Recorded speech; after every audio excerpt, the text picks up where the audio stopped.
Şu ýylyň başynda Gazagystanyň halkynyň köpçülikligine ayaklanmasyndan soň Gazak döwletiniň içerki syýasy meselelerinde düýpli özgörüşlikler peýda bolup başlady. Ýanwar aýynda bolup geçen Gazak halkynyň köpçülikligine ayaklanmasynda Gazagystanyň prezidenti Kasym-Jomart Tokaýew içerki halk gozgolagyny basyp ýatyrmak üçin Russiýa Federasiýasynyň bir näçe döwletler bilen baglaşan ODKB guramasynyň esker kömegini sorap, olary içerki halk gozgolagyna garşy ulandy we öz halkyny terrorist diýip ýylan edip, şol guramadan boluşan eskerlere öz halkyna garşy atyş buýrugyny berdi. Сегодня обратился к главам государств ОДКБ оказать помощь Казахстану в преодолении этой террористической угрозы. Şeýlelikde şol wagtky ayaklanmada takminan 200-den gowrak Gazak halky öldürildi. Kasym-Jomart Tokaýew Rus döwletini öz arkasyna tutup, eden bu hereketlerine gaharlanan Gazak halky öz narazyçylyklaryny hemme ýerlerde aýdyp başladylar.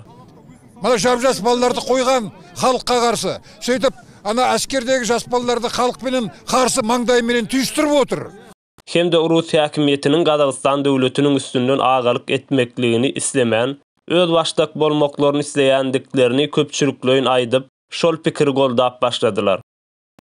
И, по всей видимости, этот принцип будет применен и в отношении квазигосударственных территорий, коими, на наш взгляд, являются Луганск и Донецк. Tokaýew hem öz halkyna garşy eden düşmançylykly hereketlerini düşünüp, özüniň Rus häkimetinden çetleşýändigini, hatda Russiýanyň Ukraina topraklaryny basyp alma uğrundaky başladan wagşyçylykly söwüşini goldamaýandygyny Russiýanyň prezidenti Vladimir Putin aýtdy. Hurmetli vatandaşlar, Şeýlelikde Tokaýew Gazagystanyň içerki syýasy işlerine ütdöşkülük giridip, syýasy reformanyň geçirilip Gazak döwletiniň içerki we daşarky syýasatlarynda düýpleýin özgörüşlüğün geçiriljekdigi barada kararnamasyny aldy.